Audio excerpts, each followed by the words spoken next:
Okay. Good afternoon. My name is Ana-Victoria Castilla, and I will be talking about the starving artist syndrome.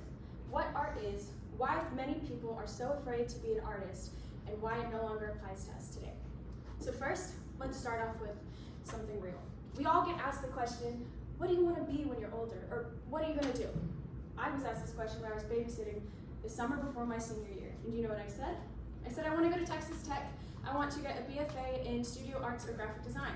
The dad looked at me and laughed. He said, yeah, but what are you going to do to pay the bills? I was stunned. I mean, why are you going to laugh at me and ask me what I'm going to do when I just told you? This left me with the inspiration to find out why this misconception of the starving artist is so real. So first, let's start with what art is. According to Merriam-Webster, art is the conscious use of skill and creativity to create aesthetically pleasing objects. So, art can be the words on your t-shirt, art can be the design of your MacBook case. Art is everywhere. But if art is everywhere, why is it so often overlooked? In an article written by Jerry Solo titled, What to Do When Your Child's First Love is Art, we are given the interview between two students who are torn between choosing a life as an artist or as a pre-med track, as an engineering track. Why? The students even said themselves, we're afraid to be seen as unsuccessful.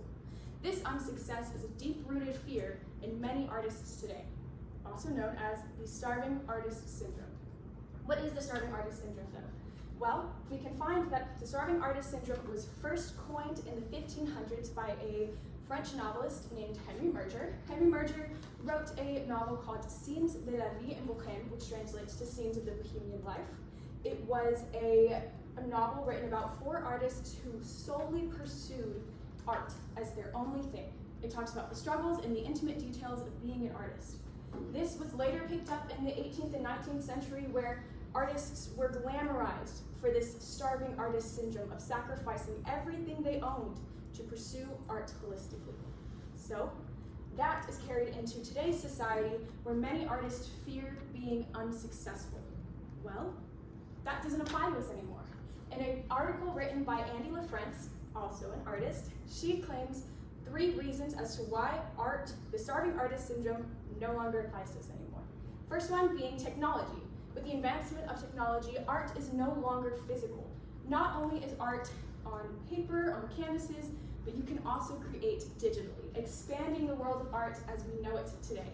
Alongside the rise of technology, we also have the ability to learn on the internet. We can learn through YouTube videos, Udemy courses. Anything we have is at our fingertips in order to expand our knowledge and creativity.